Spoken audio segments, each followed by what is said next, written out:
Hi guys and welcome back to my channel Popcorn Reviews. I'm Farhad. If you're new to this channel then please smash that subscribe button now.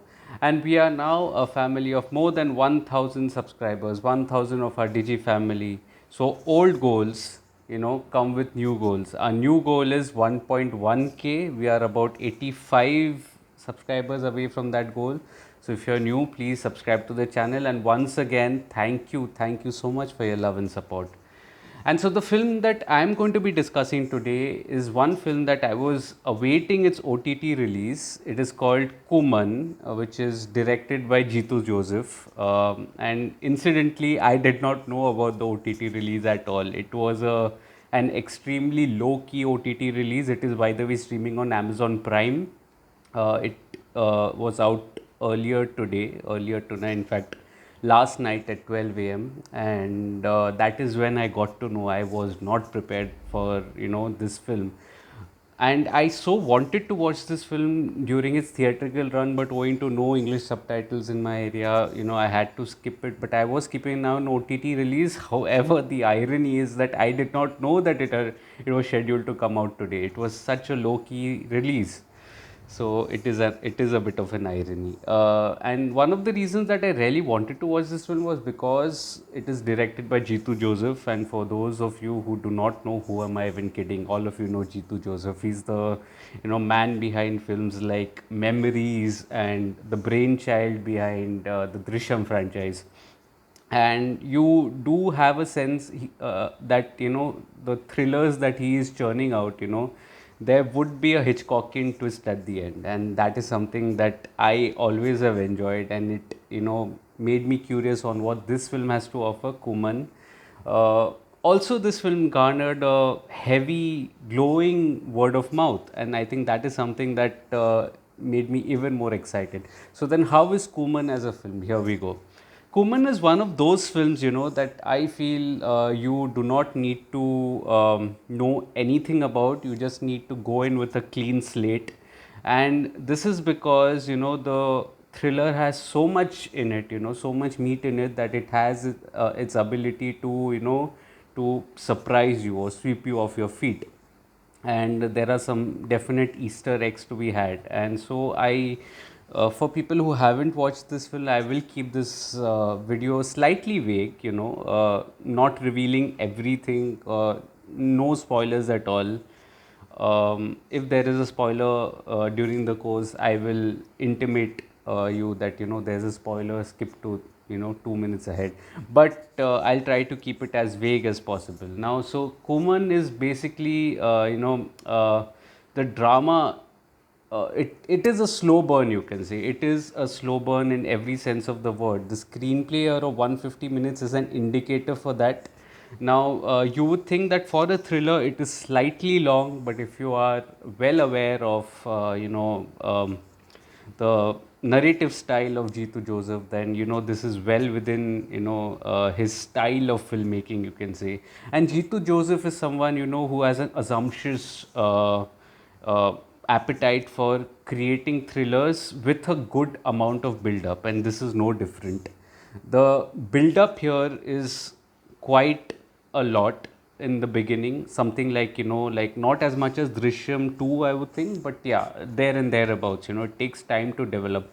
So you are introduced to the protagonist, who's a cop and who has a very sharp brain, but has a massive ego as well. And he's caught in that border of a small village on the border of Kerala and Tamil Nadu, and that is uh,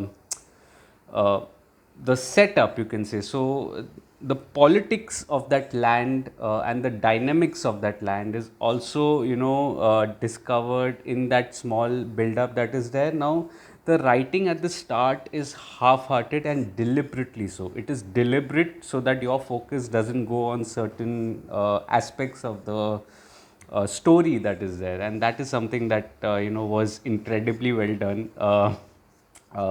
There are a series of events, like unrelated events, you can say, that are happening. There's a suicide happening, and there is some other incidents, XYZ incidents that are happening, and all are just formulating a part of the world building process. So it's a way of constructing a thriller that was so engrossing, like, and things, start to, gain that kind of urgency. That urgency kind of kicks in the moment when, there is a event that happens which prompts the protagonist to, start committing those crimes.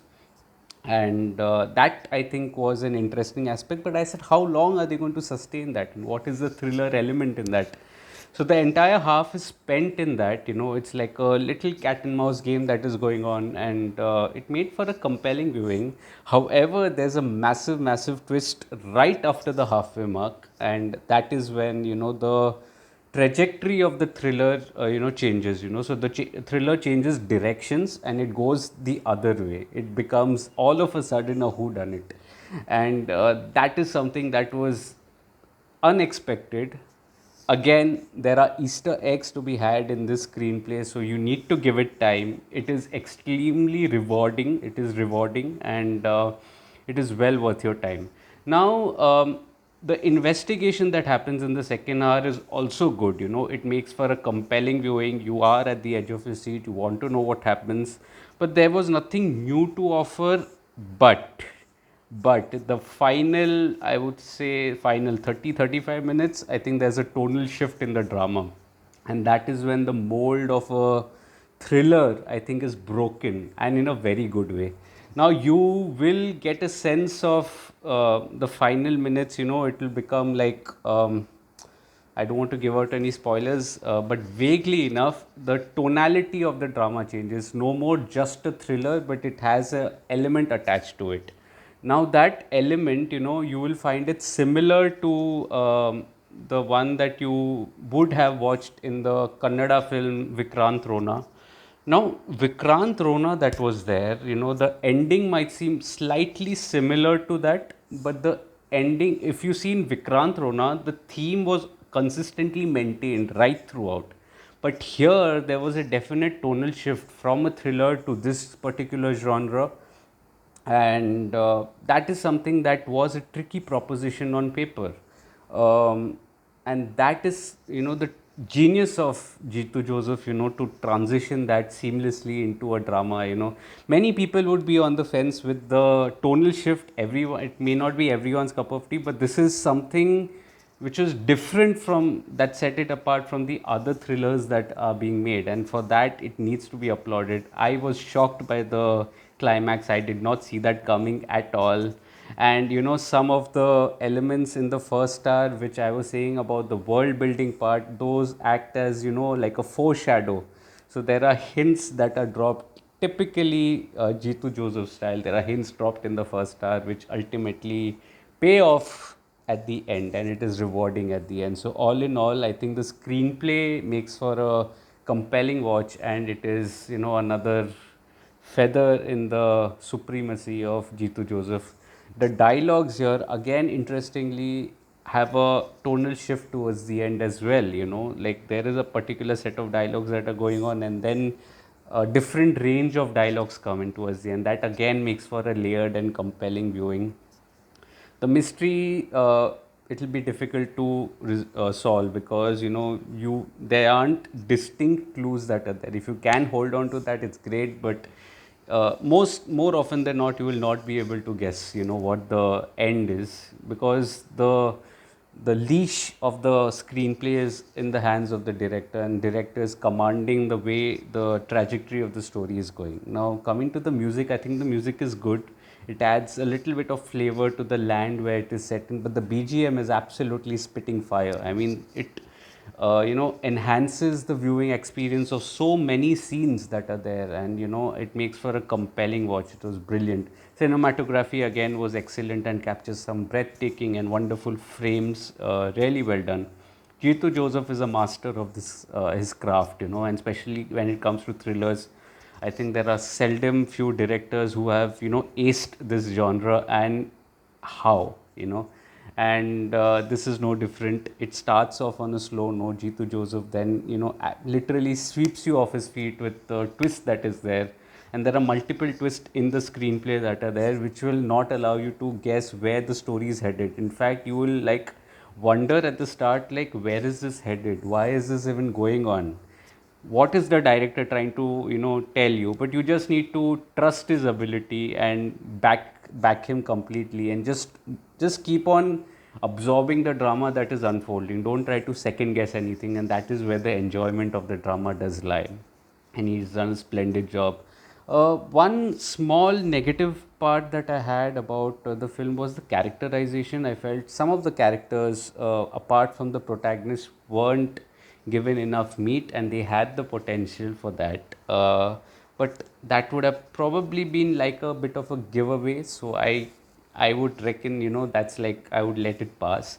Having said that, the film definitely belongs to Asif Ali. Asif Ali is the star of the show, providing an unassuming act. Like, this probably is like two films, or rather, if I even have to consider one level higher, like three films in one.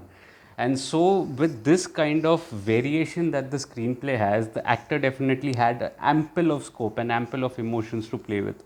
And I think Asif Ali does a fabulous job. I think he is a fabulous actor, and he's done a splendid job here, rather unassuming. One side of him was revengeful, and the other was, the calculative, cerebral side. Two distinct, characteristics, and he's done a splendid job. So overall, Kooman, I feel, is absolutely worth your watch. It's another feather in the Jeethu Joseph supremacy that is there, and it is streaming on Amazon Prime. Please do have a look. If you have already watched the film, let me know in the comments, what did you make of the film, what did you like, what did you dislike. I'm probably speaking from like an outsider, so I will still be a little, I will still not know the detailing of the area that is there, the culture that is trying to represent. All those details you can let me know in the comments if I've missed anything. I did see a comment saying that you can try to understand it better. I do it to the best of my ability, and for things that I don't, I have my Digi family to back me up, and that's where the bridge is, the discussion that is there.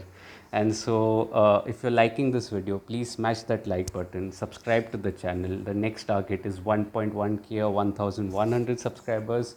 If you would like to read the full review of Kooman on my site, Popcorn Reviews with a double S, the link of which is in the description box below. Do visit that as well and let me know your thoughts. Also, if there are any recommendations, throw me some, and I will definitely try and get to some of those. And also, the links of my social media handles are in the description box below: Facebook, Instagram, Twitter, Letterboxd. Instagram, by the way, I think 3 or 2 away from the 1k mark, so leave a follow, no harm. And so yeah, that is the video, and I'll come again probably tomorrow or day after, let's see, with a new video, this time not of a Malayalam film. So stay tuned for that, and thank you for all your love that you've shown me. So then, until next time, thank you so much.